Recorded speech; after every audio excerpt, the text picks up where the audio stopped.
and so pleased that you could join me today for the State of the College address. This year's State of the College address is unusual in so many ways. Of course, to start with, we're on Zoom rather than in the Rackham Auditorium. And as a note, for those of you who would like or need live captioning, if you click the CC button down below on your Zoom screen, this is being live captioned. So obviously we're on Zoom, which is different. We have already surpassed the attendance of last year's State of the College, and I'm just thrilled that so many people could be here today. We are nearing 500, and I would guess we will go higher than that. And of course, I'm giving the State of the College address in the middle of a global pandemic, where there is a rigorous debate on our own campus about the reopening plan, as well as strikes on campus. And we're in a largely remote teaching and working environment. It is not what any of us anticipated when I gave the State of the College address a year ago, and certainly was not in my plan for my first year in the role of Dean of the College. A couple of days ago, I was talking with a colleague in LSA, and at one point they said to me, well, this certainly isn't what you signed up for. And I thought, actually, it's exactly what I signed up for. I am deeply loyal to this college. It has been my home as a faculty member for over 18 years. It is also where I got my PhD in the 1990s. And I stepped up to do this job to give back to this remarkable place, to work as hard as I can for the good of the college, and to lead us through whatever comes. So, in fact, this is exactly what I signed up for. And I'm in this with you as the dean, as a faculty member, as an alum, as a colleague, and really as a lifelong learner who will continue to learn from all of you as we navigate this terrain. Now, as I talked about last year, my leadership team and I also believe firmly in transparency.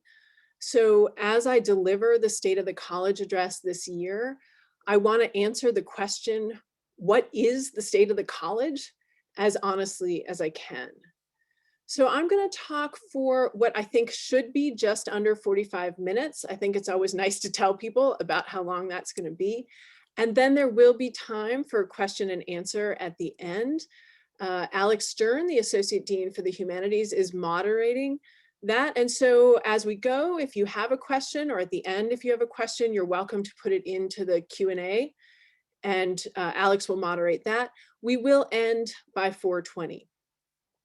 I also just want to take a moment to thank the team in the Dean's office and tech services for making this Zoom meeting work. I never take for granted that these things actually work, especially with as many people as we have here today. So what is the state of the college? The state of the college is strong, but under strain. And I'm going to start with a list of some of the strains. So we can start with the budget. As we all know, there were huge losses this spring from the hospital, and this led to budget measures for the entire university, including a hiring freeze, a salary freeze, and no non-essential expenses. There has been fear about possible furloughs across campus. We can see the economic fallout in the state and across the country.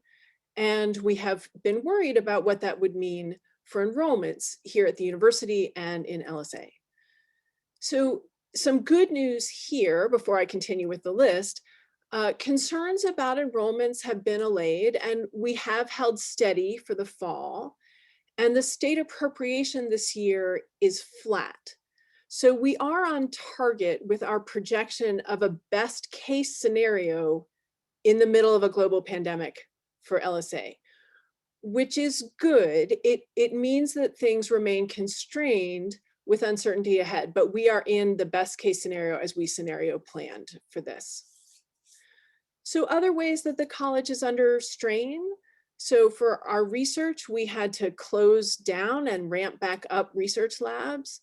We know that we have had scholars who have not had full access to archives or libraries or other materials, people who have not been able to do their field work, and a real loss of productivity for many scholars across campus.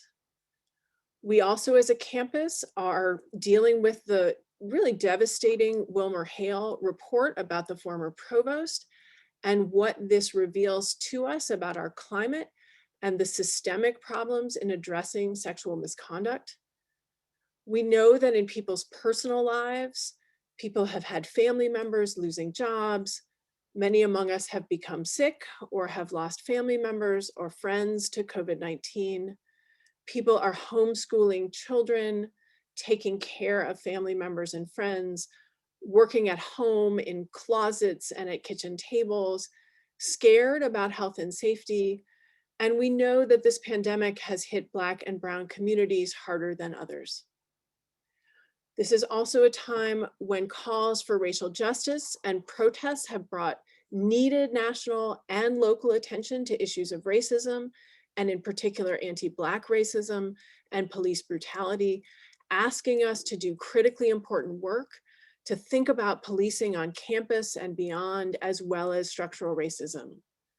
We're coming out of a GEO strike and a strike by RAs, when many of us felt like our values were pitted against each other as we made decisions about how to respond. We also had a historic no confidence vote in the Faculty Senate, which showed how divided the faculty are on the reopening plan. We're less than 3 weeks away from a very divisive election in this country. We have had federal policies that potentially make it more difficult for international students and scholars to be here. And there is a public discourse that questions the value of residential higher education and the mission of the liberal arts specifically. Now, I realize that that list can be a little overwhelming of the strains, but I also want to recognize that it is our lived reality at the moment. So for me, it really raises 3 fundamental questions, which are how I'm going to structure this address. So the first is the college strong enough to withstand these strains? The second is, if so, how will we get through this? And the third, how do we want to look on the other side of this? So let me start with the first question of, is the college strong enough? I think there are 2 main factors to think about here when we talk about the strength of the college. And the first is the budget, and the second is our community here in LSA. So in a reversal of the typical state of the college, I'm actually going to start with the budget. I'm going to start with the numbers. So here we go, the LSA budget.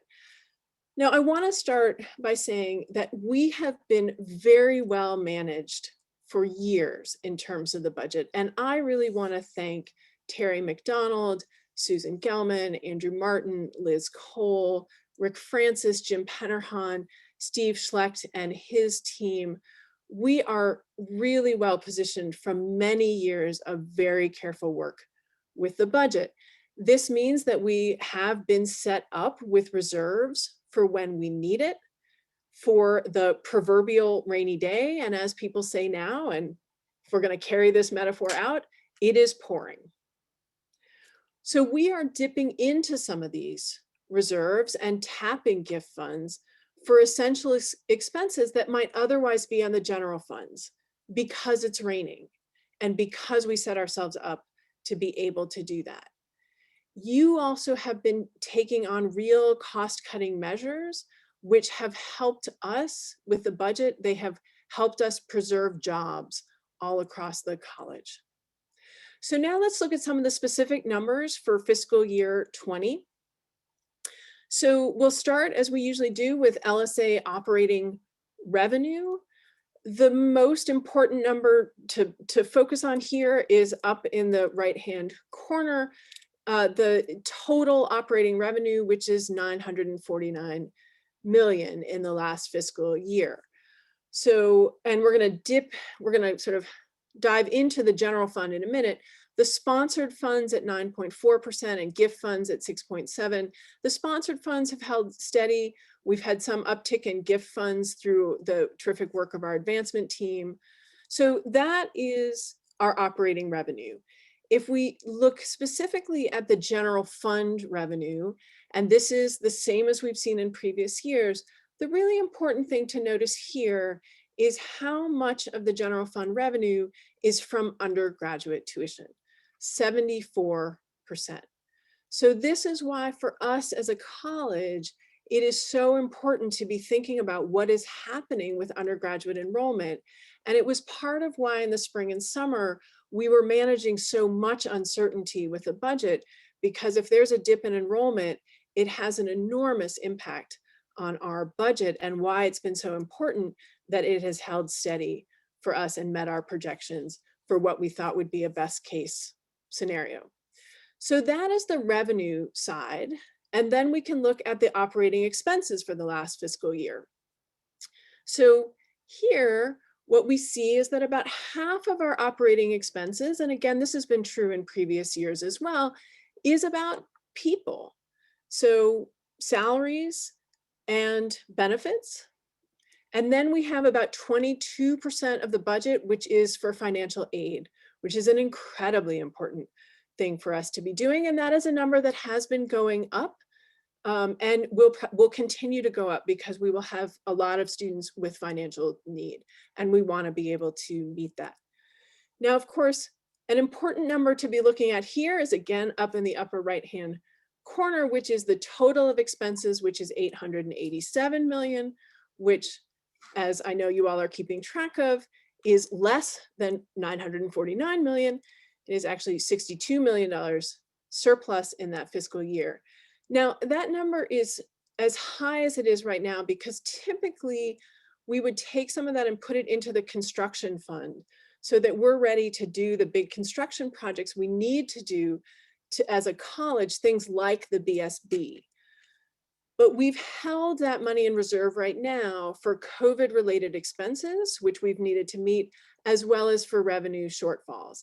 And again, this is why I'm so grateful for the really careful financial planning that has happened over the years, so that when we hit revenue shortfalls, we are not caught without resources. In the next slide, I also want to highlight for you what has happened with the cost reductions that you all have been so incredibly helpful with since April. We have saved almost $16 million. Now, it's a little hard to figure out exactly how would you calculate that. So what we did is to look at April to August of 2019 compared with April to August of 2020.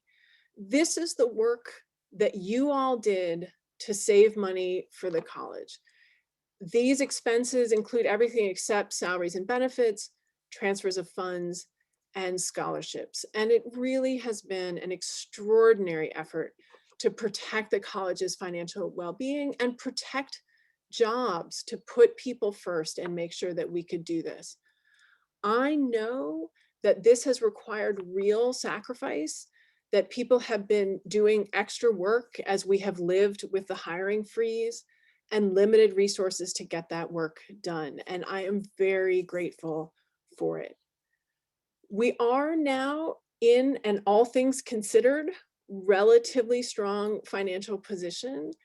And now that we know more about tuition and state appropriations, we will be able to turn our attention to careful strategic expenses and easing some of the constraints in terms of how we think about essential expenses and essential hiring. It was one thing when we were 2 months into the pandemic or into the freeze, 3 months in, even 4 months in. We're now 7 months in. And so we will be rethinking what is essential now for the college and be able to ease some on the constraints, although the university is keeping the budget measures in place for now. So that's where we are with the budget in terms of this relative strength of our financial position, all things considering given what an incredibly hard time this is for the country, for the state, for colleges and universities all across the country, and for our university. So as I mentioned, the other factor for me in terms of thinking about how strong is our how strong are we as a college is community. Are we too big to be one community? And how deep are the fractures from the past few weeks and months? The reopening plan has been very hard on our community as a university and as a college, given the concerns and the lack of consensus about it. And the GEO strike and the no confidence vote revealed these fractures and tears, as well as anger and fear and frustration and exhaustion that people are experiencing alongside their passion for their work and for social justice and their commitment to the well-being of this community. I want to acknowledge the residual anger and hurt and fissures that we need to stitch back together. We have healing to do as a community. Across the college this fall, people have been trying to hold true to their values, to advocate for our community and its well-being, and to push for racial justice. And while across the college, many of us agreed on the goals, we didn't always agree on the means. And along the way, we have hurt each other. And I will say honestly, for example, I know that some of the ways that I explained the dean's office position on the strike caused hurt to some students I care deeply about. And I am very sorry to have caused that hurt. And so as I look at this part of the work ahead for all of us, I think about one of my colleagues' work on mending, on both literal and metaphorical, on how it represents individual and collective efforts to reckon with the past, not erasing the past, but committing to the repair of that past and creating strength and beauty and something new. So I'm thinking right now a lot about mending. And I have seen how good and united we are and can be as a community. And it gives me great confidence in our ability to overcome these differences and to reckon with what has happened, not only over the past few months, but also over decades as an institution, and work with common purpose. And one of the reasons I have that confidence is that I gambled on us with strategic planning last year, and it was a really good bet. When I came into this office and at last year's State of the College address, I said, we're going to undertake strategic planning as a college. And there were people who looked at me and actually said to me that I was naive to think that a college of our size could do strategic planning in a participatory way, that we could do this together. But in fact, we came together around strategic planning. We did focus groups and surveys, and we had community conversations. And I remember those because they felt like a dinner party where, and this was of course when we could all get together over at the league and other places, and we set up all these tables and we thought, will anyone come to our dinner party? And you all came. We had more than 1,000 faculty, staff, graduate students, and undergraduates contribute ideas and feedback to our strategic planning process. It highlighted how much we share, despite the wide range of work we do across this college and the wide range of jobs that we hold. And then I saw what people did in March for our community as we suddenly had to go remote. And then over the summer, as we navigated what this fall was going to look like. And it felt to me, and it still does, like we were rowing in the same direction, that people grabbed an oar and said, I will row. And we made this work. And colleagues volunteered their time and insight to help others with teaching. People offered rooms in their homes for quiet space if people needed it. People hosted virtual dance contests to create community and met weekly with students to check in and see how they were.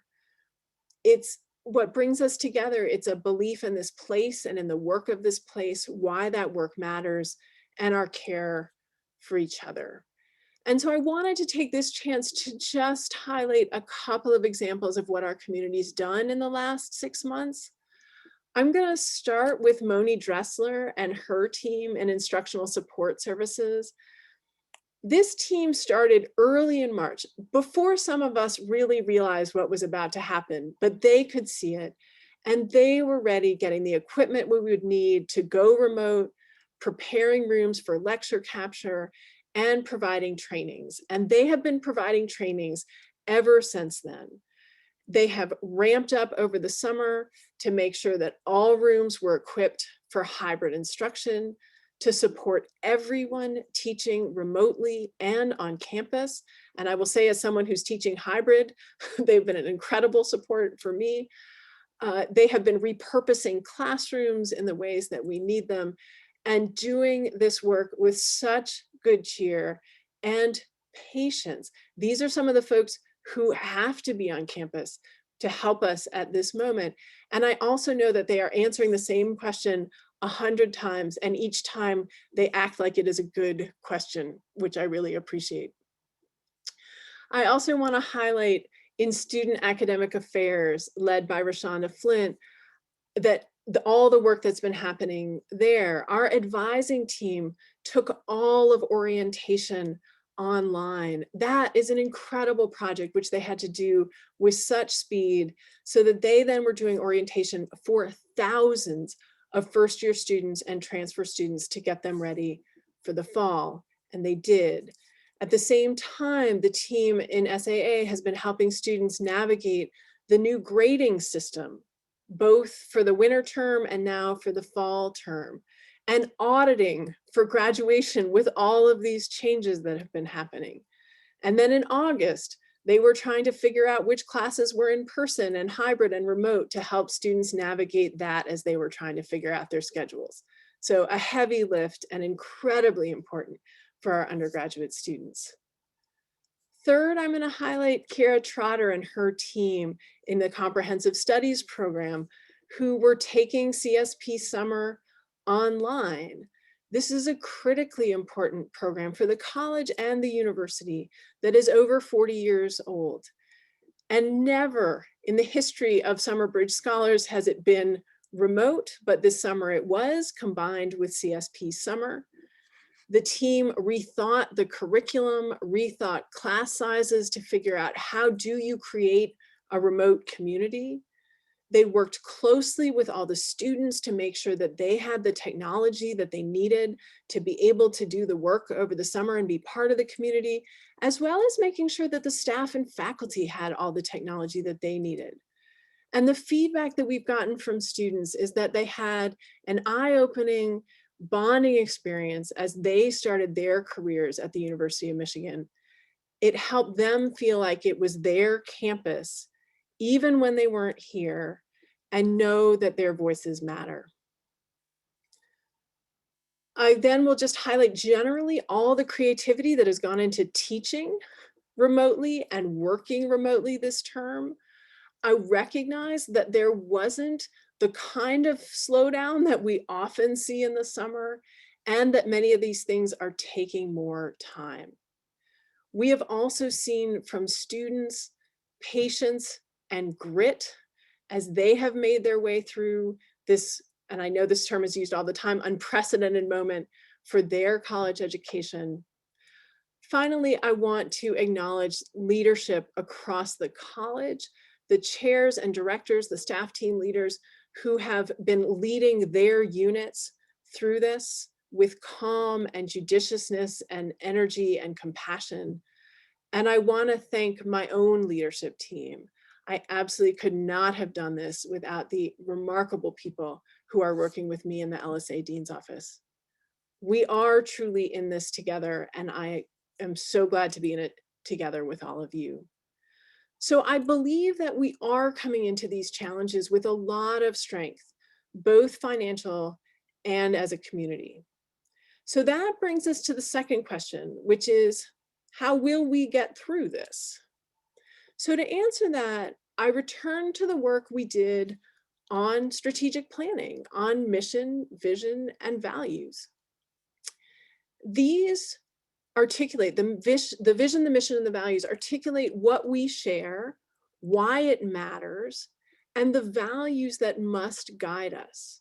These are our North Star. They will guide our priorities, our decision-making, and how we treat each other. And because these are so important and they're new from last year, I actually want to go through them carefully with you. So we'll start with the vision. For the college, we are a diverse intellectual community working together to reimagine the world and create positive, purposeful change. This moment is one where we need to reimagine the world and create positive, purposeful change. And in all parts of this, something like this vision statement, I can remember the conversations that led to specific words in these. So there was a group of undergraduate students who felt so strongly that we couldn't just say positive change. It also needed to be purposeful, because that was what was really important as they thought about what kinds of change they wanted to drive. And this captures our willingness to push on the known and the unknown in order to do the reimagining.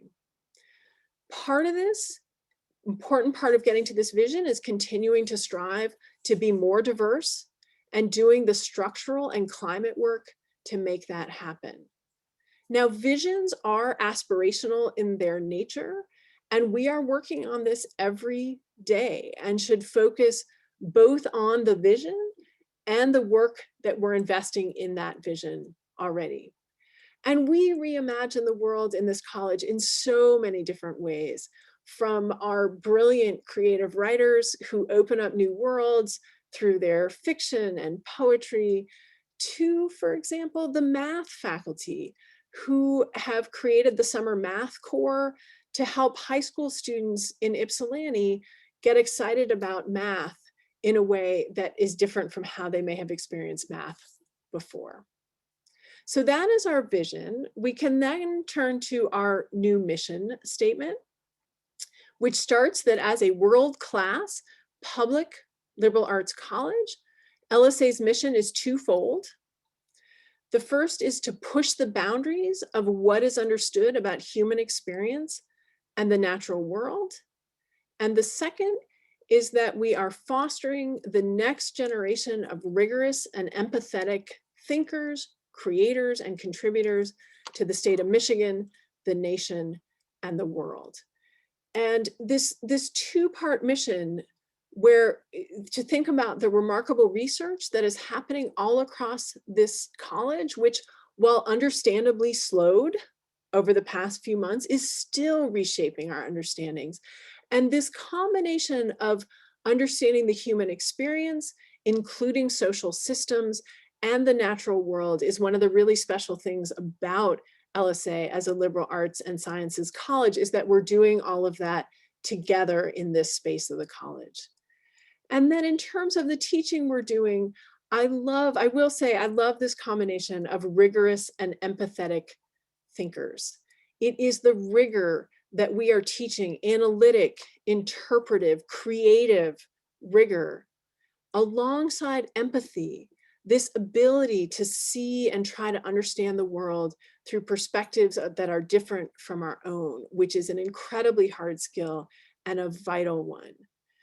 I also appreciate the way in which this mission statement captures our responsibility to the state and the nation, as well as our role as a global institution.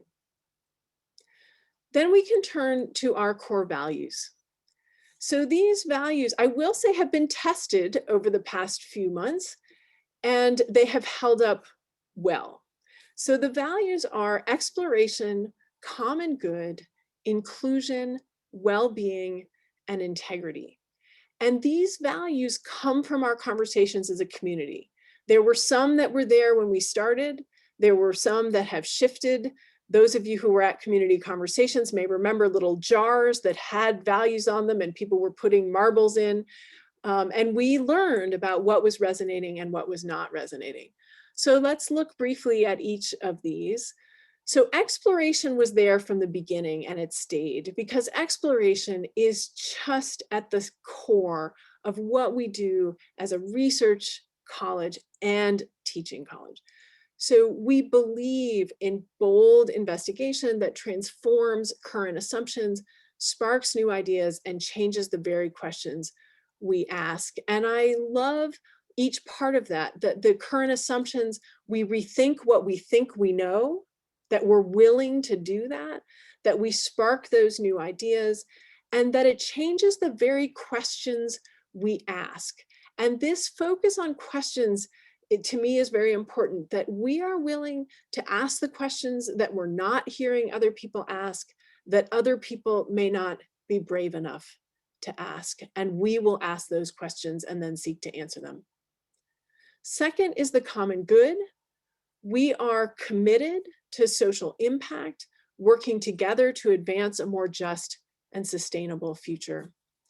We know that President Schlissel has a commitment to public-facing intellectual work, to giving back as part of our mission, and I am deeply supportive of this. It's a commitment for us in our research, and it is what we do in undergraduate education.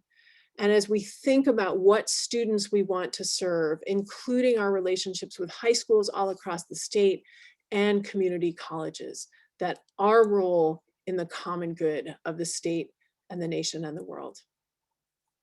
The third value is inclusion, that we actively work to increase access, welcome different perspectives, and build a community where each person feels a sense of purpose and belonging. And again, I mean, there are words in there, but having both purpose and belonging. This work is that us getting serious about dismantling barriers to access, having a student population that looks more like the state and the nation, with a more diverse faculty in the classroom and a more diverse staff supporting the college's mission. The fourth is well-being.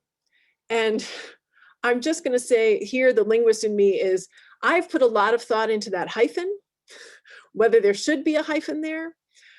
Dictionaries do not entirely agree, although many of them have a hyphen. There is a well-known book that makes it all one word without a hyphen. I think it looks better with a hyphen. So at the moment, we have a hyphen, but these things change over time, as I know. So well-being, and this is, we recognize that taking care of ourselves and one another is a shared responsibility, and that everyone needs support to thrive. And in working on well-being and the articulation of well-being here, it has really honed my own thinking. I appreciate the ways in which we as a community came to see this as individual and collective in terms of taking care of ourselves and each other, and that everyone needs support. As you all know, well-being has been a real focus for me from the moment I started interviewing for the position of dean. We have a lot of work to do here to create a culture that values well-being, where we can talk about well-being. But this is happening. I know it's happening within units. I know that we have units that are starting to put well-being on people's goals for the next year. One can be, what are you going to do to take care of your own well-being? Part of this is also going to be learning to be more flexible and more forgiving. And this year is good practice for this, and we must hold on to that. The fifth value is integrity. We align our actions with our collective values and a steadfast commitment to ethical practice. We live by our values and we do value-based decision-making.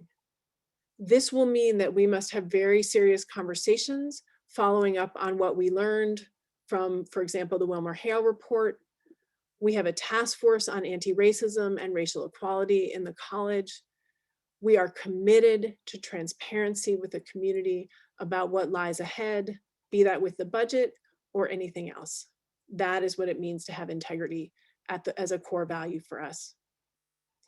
So with that, let me turn to the third major question, which is, what do we want to look like on the other side of this? So once again, we are guided by you. In our mission, vision, values conversation, and in many other venues, you shared literally thousands of ideas for how we can build on LSA's strengths and how we can and must do better. And we have all of that feedback and we are taking it seriously. The ideas range from very targeted fixes, for example, no longer using AP credits to determine when first-year students get to register, because that just perpetuates inequities in terms of what kind of high school did you go to and how many AP credits were even available to you in your high school. And then we have highly ambitious and complex ideas like the college and the university going carbon neutral. We reviewed all of these ideas, and the college leadership and I have listened carefully to your feedback and ideas as we've returned to campus in this hybrid environment in which we're working. We have identified 4 major areas for action where we want to focus resources and attention over the next 3 to 5 years. Now, this is, of course, not comprehensive, and we will continue to invest in other exciting areas as well. But these are focal areas for action coming out of the strategic planning. So the first area is to encourage genuine academic exploration. So here, what we're thinking about is expanding opportunities for undergraduate students to explore the full range of what a liberal arts education offers, including robust participation in research. The second is mobilizing to address pressing societal challenges. Here, we will leverage our strength across fields to amplify the impact of path-breaking research and collaborations that lead us to positive, purposeful change in the world. The third, leading systemic change. This is about confronting the biases and barriers that impede full inclusion and holding ourselves accountable for their dismantling, both within LSA and more broadly through public scholarship and community engagement. And the fourth is fostering a culture of purpose and well-being, to transform our practices and processes to better support each individual's ability to reflect on their work and learning, focus on the work that matters most, and lead a healthy, fulfilling life. So there's already exciting work happening in all of these areas where we can double down alongside inviting new initiatives and ideas, and we will be doing both.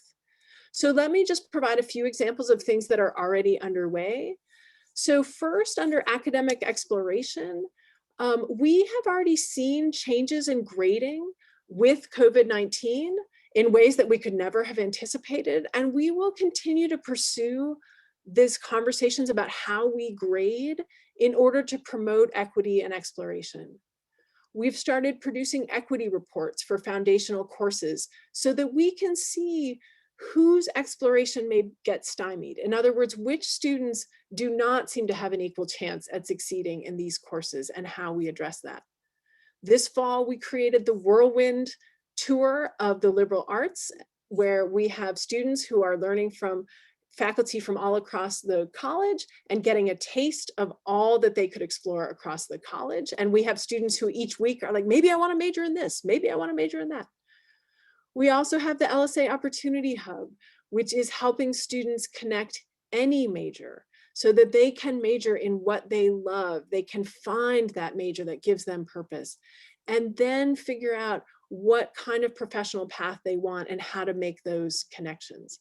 So those are some of the ways we're thinking about academic exploration. In terms of a culture of well-being, we have initiatives in departments and staff teams who are working incredibly hard to create community, as well as opportunities for play. We are in an ongoing partnership with CAPS to provide more support for students through additional embedded counselors and focus on student mental health. And we will be launching what we are calling the Reboot and Reimagine initiative to reflect on how we want to come out of this radical change in our work lives that we've been experiencing over the last 7 months, both for staff and for faculty. What did we miss and want to return to? What meetings and committees and other things did we discover that we could live without? What have we learned to do better and more flexibly? Where do we want to find more balance between work and our other passions and commitments in our lives? We cannot waste this moment of crisis and change in order to think about what we want to look like when we come out of this. This is a moment for transformative change, and we will be launching this Reboot and Reimagine initiative to take advantage of that. Then as we think about the second and third of those areas of action, many members of the college are doing remarkable work in addressing pressing societal challenges and leading in systemic change. And I want to highlight just a few of them. So first, as I mentioned, we have a task force on anti-racism and racial equality, which is being co-chaired by Matthew Countryman, Associate Professor of Afro-American and African Studies and History, and Chair of the Department of Afro-American and African Studies, and Tabby Chavis, Professor of Psychology and Education and Director of the National Center for Institutional Diversity. And this task force is putting forward a vision for what an anti-racist college would look like, and identifying practices and policies that successfully eliminate racism and racial inequalities, and those that perpetuate systemic racism and must be overturned in areas from staff and faculty hiring to undergraduate and graduate student enrollment, to climate within our units, to the university's role in Detroit. So they're working on a report that they'll be giving to me this fall that will have proposals for action, and we will rapidly be moving to mobilize once we have that report. So I'm very excited about that. I also wanted to highlight the work of Stephanie Freiberg, University Diversity and Social Transformation Professor of Psychology, who has done transformational work on the impact of racist stereotypes on Indigenous people, and has been one of the powerful voices on renaming sports teams with offensive names, such as the Washington, D.C. football team. And here I just want to note, these changes don't just happen. There is so much research that patiently, persistently lays the groundwork so that when the moment comes, we can make these long overdue needed changes. Professor Freiberg's lab, the Culture Collaboratory, is also investigating the impact of culturally minded academic interventions on the academic outcomes for diverse student groups, working with teachers and school systems with the ultimate goal of creating change at the community level. I also want to highlight Adam Simon, Arthur F. Thurnow Professor of Earth and Environmental Sciences, and his class on carbon reduction. Here, in a semester-long project, students reviewed U of M's sustainability goals and the steps the university had taken to meet them, and evaluated how much progress they'd made. This was in 2015, and this grew into Clean Wolverines, and in the end has been a catalyst for helping us think about how to reduce U of M's carbon footprint. Fourth, I want to highlight a new working group that you will hear more about very soon on implementing what are often called the NASEM recommendations. So NASEM, the National Academies of Sciences, Engineering, and Medicine, there was a groundbreaking study and report in 2018 and a set of recommendations to address sexual and gender harassment in the academy and create the necessary system-wide changes. We are committed to making the college a place where all of us can thrive and be treated with respect and dignity. We are very lucky to have expertise in our college. LSA faculty members Lilia Cortina, Professor of Psychology and Women's and Gender Studies, and Anna Kirkland, Arthur F. Thurnow Professor of Women's and Gender Studies and Director of the Institute for Research on Women and Gender, were members of the NASEM committee, and along with Fiona Lee, Associate Dean for DEI and Professional Development in the college, will be leading this critical effort. So stay tuned for more details on that. Two more that I'm going to highlight: the Carceral State Project, which launched the Documenting Criminalization and Confinement Project. You'll see in the circle there, we just have the name. If you go to their website, you will see a really beautiful photo of all of the many U of M community members who are involved in this: faculty, staff, graduate students, undergraduate students. And this project, as they describe it, our agenda is to chronicle and challenge the policies and discourses that have propelled criminalization and incarceration, especially in racially and economically vulnerable communities, and to document diverse forms of resistance to the carceral state. This group is working closely with those impacted by the carceral system, advocacy groups, and others in the broader community. And they are documenting the individual and social costs, centering human stories and advocating for research-informed change. And finally, Matthew Alemu, who is a PhD candidate in sociology and public policy, who this summer wrote a really brave op-ed in the Detroit News about dismantling white privilege. He writes, "Solidarity means finding ways to relinquish the privilege that makes your whiteness inconsequential and my Blackness fatally consequential." And as I read this, I thought about what it means to be in a college where we are asking the questions that need to be asked and that we don't hear other people asking. And very grateful for our graduate students, our faculty, our staff, our undergraduates who are pushing on these questions. I am inspired daily by the work that all of you are doing to live into our values and create positive, purposeful change. It takes the ability to reimagine the world, to be something better than how we found it, and the courage to do the hard work and persevere even when things get hard. And we need it at this moment in our history more than ever. So I'm going to close here and say that one of the things I hear often is people speculating on the effects of the pandemic, and they say everything will be different. But I really feel that it will only be different if we work to make it so. And it will only be different in the ways we want it to be different if we work to make it so. I see my role as leading us in the reimagining we need to do as scholars and researchers and artists, as teachers, as team members providing vital services, as citizens of the college, to create the college in which we want to work and the world in which we want to live. The challenges are real, the opportunities are real too. The current budget demands care, but it is resilient, and I feel confident we will emerge stronger. Our community has been challenged, but we are also strong and unified by shared values and passion for the mission of this college. We know who we are and why our work matters, and there are visionaries among us, everywhere among us, who are leading the way to significant positive change. So the road is hard, and the call to us is not to be intimidated by this, but to reimagine what we can do and how we can do it. We are strong enough as a community to do this, but really only if we come together as a community and take care of each other as we go. This is a time for empathy alongside rigor, and that is who we are and what we do in LSA.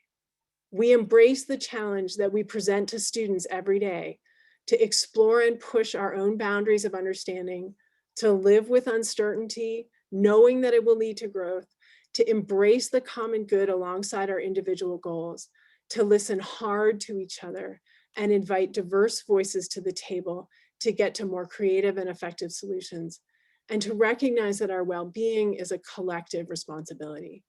We're stronger together, and even with the breadth of our work and expertise, we share a vision, a mission, and core values as members of the LSA community. Thank you for all you do. I am grateful to work among you.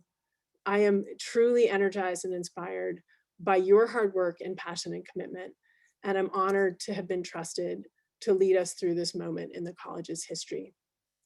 So with that, I now would welcome your questions. We're going to take down the slides, and Alex Stern, I think, is going to appear on your screen with me. And Alex and I will have a conversation here, pulling from your questions. So Alex, welcome. Hi, I don't know if you can see me. I have pushed the appropriate buttons, and I hope that you can. I do have my video on, and I can see you. Okay, good. Well, hello to those who can see me and those who can't see me. I'm actually here. I'm in my home office and pixelated on your screen, but very happy to be with you and to be able to do the Q&A, moderate the Q&A for the state of the college. So questions, by the way, are still coming in. So as they roll in, I want to start off with a few that were submitted at the beginning. Um, One of them has to do with the status of the hiring freeze. Yeah. And basically, questions which relate to a few questions about um, what is the kind of what does the calendar look like in terms of moving out of the hiring freeze, the possibility of merit raises next academic year, and kind of moving out of this current moment of restrictions. Yeah. So it- great questions, all of them. And I want to start by saying that part of what, as the dean, I'm navigating is what is within our control in the college and what is in control of the provost and how we negotiate between those two. So we are still in a hiring freeze, both for staff and faculty. But as I said, we are going to be able to loosen this up some. And I'm going to start particularly with staff. So we know there's been a lot of strain on the college in terms of not being able to replace people in positions as they have come empty, and that people have had to sort of find workarounds as that has happened. So you will be hearing more, but again, what we could do in terms of stretching when it was 2 months or 3 months or 4 months, now it is essential that we replace more of these staff positions. And so we will be, and you'll hear more about that, but we need to start doing more staff hiring. So more to follow on that, but that will be happening this fall. In terms of faculty hiring, this is where it is much more a negotiation between the schools and colleges and the provost's office. The provost has made it very clear that the bar is going to be high for hiring particularly of tenure track positions. With lecturers, we'll be able to think about instructional need and where we really need help in meeting that need. So it is not impossible, but the bar is going to be high at least for the next few months, and we don't quite know when that will lift. There are some uncertainties still ahead of us, including enrollment for winter term. So there are wild cards out there that we're all watching. Um, but but I do mean that things will loosen. In terms of merit raises, I do not have any information at the moment on what the next year will look like. Completely understand why that is on people's minds, and I will let people know as soon as I have more information on that, but that's not in the college's control. Great, thanks. And just so those of you who are submitting questions know, if we don't get to your question, we will keep a record of them and we will do our very best to respond to them soon. Right, because I have my Friday messages, so we can do a little Q&A at the end. Indeed. So there are several questions really express anxiety to follow up on some of the points you were making among the staff Mhm. on the possibilities of layoffs, on the stresses of the challenges of working from home, the fact that hours between work and family have become blurred. There was one question about the potential for extra season days for December, given the pressures that the staff have been under.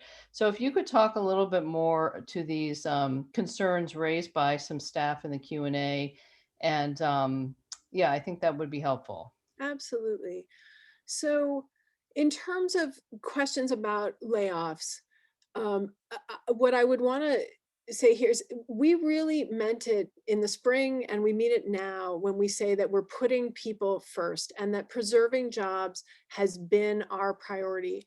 And the fact that we have not done any layoffs over these 7 months, I think should signal to you that that priority is real, it's there. And as I'm saying, the budget is actually in all things considered relatively strong position, is my assurance to you that we are doing everything we can to continue that pattern and not have involuntary furloughs or layoffs. That's very important to me, to the leadership team. And again, the fact that we haven't done it to date, I hope will give you confidence in how we're looking to move forward.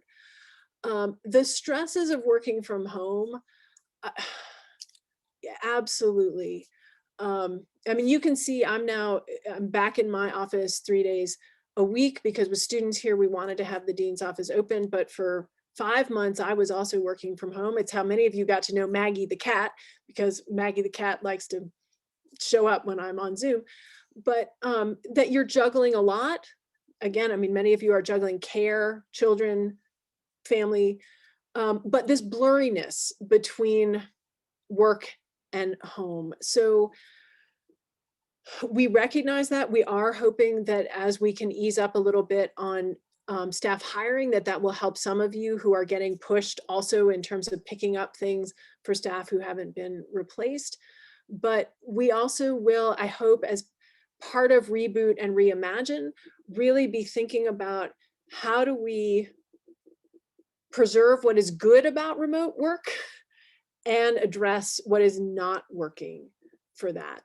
And I was actually in conversations this morning where we were thinking about more initiatives we can do focused on well-being for staff and faculty, as well as for students, that taking care of our community is a priority.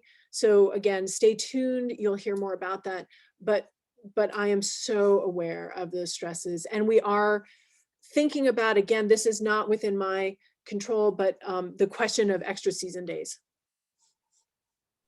Great. There was a follow-up question about that related to the fact that the calendar is different this year. And so we know that after classes in the fall semester, we're not going to be returning, classes aren't going to be starting up again until January 19th. I think that's the date. Mm-hmm. And so there's a question about how do season days figure into that, and how will work be paced over this kind of unusual calendar year in terms of 2021. Related to that, there were a few questions, and you've already spoken to some extent about winter semester, but if you can elaborate any further on expectations for both teaching and work in the winter semester, I think that would be appreciated. Sure. So yeah, it is going to be uh, unusual in many ways. I actually was just doing virtual student hours from 1 to 2 with some undergraduates in the college who were lamenting the lack of fall break. They were saying this is when there would be fall break, and that they were sort of trying to figure out how to recharge for the month of classes before Thanksgiving. And then we're going to go fully remote. Now, exactly how that pacing is going to work, for some people, in fact, many people, you've been remote the whole time and you're going to continue to be remote. For some of us who've been on campus, we'll be moving back to where we were at the beginning of this, being fully remote. The work of the college will continue much as it has, so we don't anticipate much change of pace in terms of when we come back from Thanksgiving until season days. Again, we are working on season days. We hear you and know that that's really important for well-being. So please know that we really do hear you on that. And then we'll be coming back in January, getting ready for the term, which again will start late. I think the push of winter term, I think, is going to be hard. Um, that there is a slowdown over that break at the end of February, beginning of March, when classes aren't meeting. A lot of people are trying to catch up, staff and faculty, at that moment, and we're going to just push through without that. And I think that is going to be hard. And the weather is terrible, right? So in terms of what winter term is going to look like, right now we are planning that we're planning that it looks like fall. So we're planning that it looks hybrid-y, with most things still remote. We are still under the executive order that work that can be done remotely should be done remotely. So that there'll be some in-person teaching, there'll be some in-person work on campus, but a lot will still be remote. Now, we know that things could change, but that's where our planning is right now for the winter term. Okay, thanks so much. So the next question actually is kind of a hubs and spokes question. And at the hub is really kind of a request for you to reflect on the role of LSA in the larger institution. particularly as an advocate for the values that you laid out. So one of the spokes would be LSA vis-a-vis Michigan medicine and the financial strains that came with the COVID pandemic, the fact that the hospital stepped up and took in a large number of people who were COVID patients. And so that was something we all kind of bore the brunt of and yet wanted to support at the university. So that's one kind of specific question. But more generally, what I'm seeing in these questions is a request for you to talk about how can LSA advocate for values within LSA and beyond LSA at the university at large. And some of the particular issues that have been brought up are, first of all, around the Whitmer-Hale report and really being a leader at the institution as a whole in terms of making cultures and building cultures that are resistant to sexual and gender harassment. Mhm. The second is, and I'll repeat these because I was gonna say, stop there because there's two more. But okay, we're gonna see if my brain can hold on to all these so strands. the next is really, diversity, diversity in general, but diversity among the undergraduates Mhm. and building diversity in its various guises, with especially thinking about URM students in a context where we still have Proposition 2 on the books. And so that's, and then finally, there was a question about fossil fuel divestment and carbon neutrality. Mhm. So I think it's both those specific issues, but it's also, I think, a question for you to speak as dean of how do you view your role in the larger institution as an advocate for the values that you've laid out in the talk. Yeah. Okay. So, and Alex, jump in to redirect if I get off the question, but let me start with where you started with the question, which was sort of the role of LSA within the university as we think about something like the budget. And as you said, so in March, when the U of M hospital had to shut down pretty much all of their optional services and surgeries and really the ways in which they make revenue and help us get through this pandemic and take care of COVID-19 patients and serve Detroit, which was overwhelmed, and bring patients here to Ann Arbor. That was what the hospital needed to do. And we are not a free agent. And we're glad we're not a free agent. We're part of this university. It's a remarkable place to be. And when the hospital gets hit, and they're doing their mission and doing what they need to do, then it's on the rest of us to step up and help. We were in a cash flow crisis at that point, just given what was happening at the hospital.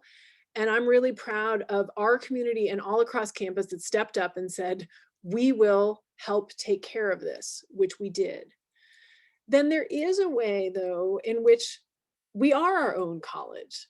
So we do have our own budget. And so when I get to do the budget figures and say, we're 74% enrollment driven here in the college and our undergraduate enrollment driven, and we have hit our best case scenario with undergraduate enrollments for the fall. Well, that positions us in a particular way for what we can do as a college, which is not true for every school and college at the university. At this point, every school and college is in a different financial position depending on how their revenue model works. And so LSA is going to be able to do some things differently from other schools and colleges. And that's my commitment, is to take seriously where are we positioned and how are we positioned and what do we want to do.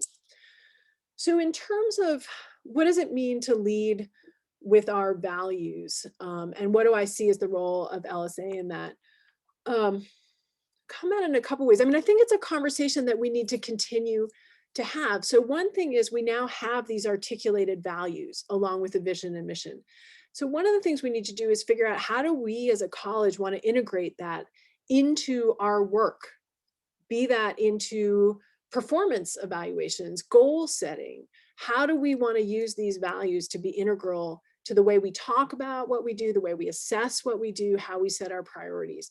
And that's where we have, those 4 areas for investment. Those came out of those values. And that's what I'm saying. That's where we're going to invest time, energy, and financial resources, because those matter and they align for us. So something specifically like, how do we respond to the Wilmer-Hale report? As I mentioned, and we'll talk more with the community about, this is a place where I think LSA can and should lead. We have the expertise in-house. We have these remarkable scholars who were part of the NASEM committee, and they are going to help us as a college figure out how to implement these recommendations that are evidence-based, research-based.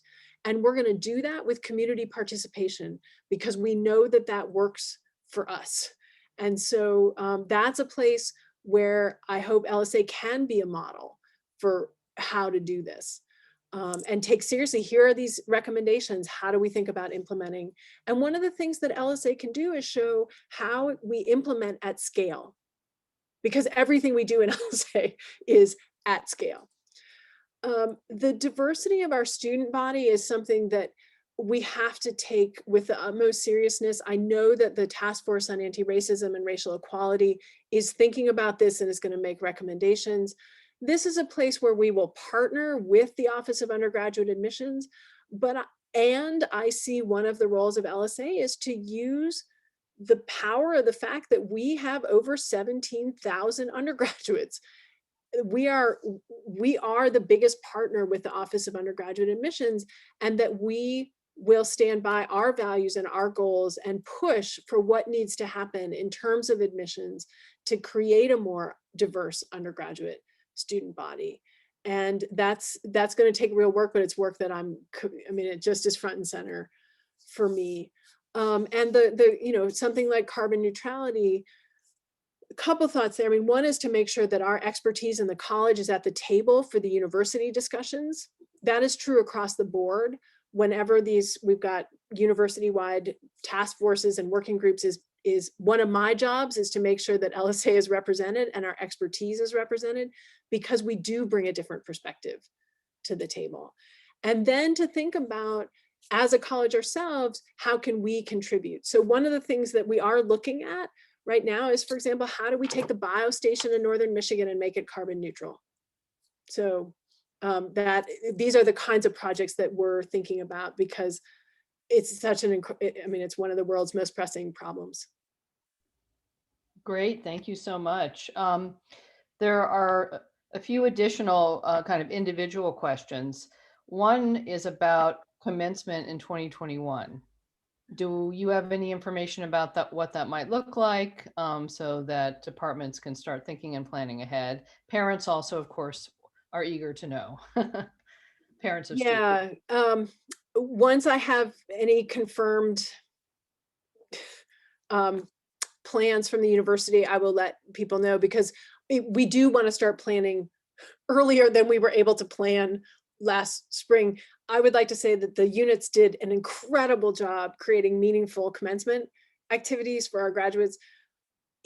I don't yet know whether we're going to need to be doing that remote. But we can all see that we may need to be planning that as we scenario plan, that scenario planning for remote commencements is something we will need to scenario plan. But as soon as I know more, I will get people more information. Great. There also seems to be a good amount of enthusiasm for remote work Mhm. because of the cut down on commuting and certain costs, and obviously being in a situation where if people have kids, those kids are home doing virtual school. So that's one question. If you have any sense of remote work, to what extent it will be continued, and reflecting on incorporating remote work into kind of work practices in LSA in general, particularly with respect to the staff. Mhm. And then related to that, though, is a question about LSA, and this is really thinking about what's happened with AAPS and the public school system this in Ann Arbor and around southeastern Michigan, where classes are virtual. And could LSA be playing more of a role in potentially working, like you were talking about, leveraging our expertise around particular issues, in terms of thinking about partnerships with AAPS to help working parents to help manage this unusual situation? So it's really a two-part question about remote work, and then thinking about the kind of the schooling part of it, working parents and working potentially with AAPS to improve the current situation. Mhm. Okay, so we'll start with remote work, and what's fascinating, we knew, so when I came into this job in September of 2019, one of the things that was on the table, but I will say it was more on the periphery of the table. I had a few things that were taking up the center of the table, was this question of remote work and commuting and what was possible. And then March happened. And things that we didn't think were possible, we learned are possible because they needed to become possible. And so they became possible. Now, as one of the first questions, I think, Alex, of we have these two things sitting side by side, the strain of working at home and the exhaustion of working at home when it's hard to keep the boundaries, when you don't, in some ways, get to go to work and get some distance and be in a space that's designed for work and then come home and have that separation versus the convenience of working at home, saving on a commute. And we have a lot of staff in particular who commute a long way to get here and pay for parking and do all, just to get here. So this is when I talk about the Reboot and Reimagine initiative, it is really about this. So yes, we are going to be more flexible and figure out how to incorporate remote work. I mean, we've seen that we can do it. We've also seen what we lose. So this is why we need this sustained reflection about what are the gains, what are the benefits, what did we learn was possible, more efficient, better for people's well-being, and what did we lose around sense of community, the ability to work in teams, sitting around a table when things can happen that are different from what happens in a Zoom room because of the talk before and the talk after. And but it is to take seriously that we've learned a lot about remote work, and it has pushed us forward with bounds where we might have been taking small steps before. So that will be part of that project. In terms of partnerships with the Ann Arbor Public Schools, I haven't heard a lot of talk about specific partnerships with the Ann Arbor Public Schools. I have been in meetings where people have pointed out, including Advance, that people have long been hoping that the university would do more to help with childcare, and that this has become ever more intense as we've seen this. And so I think there is potentially more traction there around how does the university step up as a partner in terms of childcare, exactly what that would look like in terms of the education of children. That I can't speak as specifically to. Yeah, and there are some related questions about potential subsidies or support for parking, for the costs associated with home offices, for the return of tuition support for non-U of M courses. I'm putting that in kind of a bundle that you could either address kind of as a general point, and then I think the college will message out specific information about those individual points. Right. So if you want to respond to that quickly, and then I think we'll probably have time for one more question. Yeah, so I think it is right to bundle that because I don't want to, we're working through, now that we've gotten some of the information we needed about the budget, we're now going back and looking at what are some places where we may reconsider what's essential, what we can do at this moment. Again, recognizing that the budget measures are still in place for the university and we do still have some uncertainties ahead that we need to be smart and careful about because we'll be glad that we did. But we also want to support people in doing the work they're doing.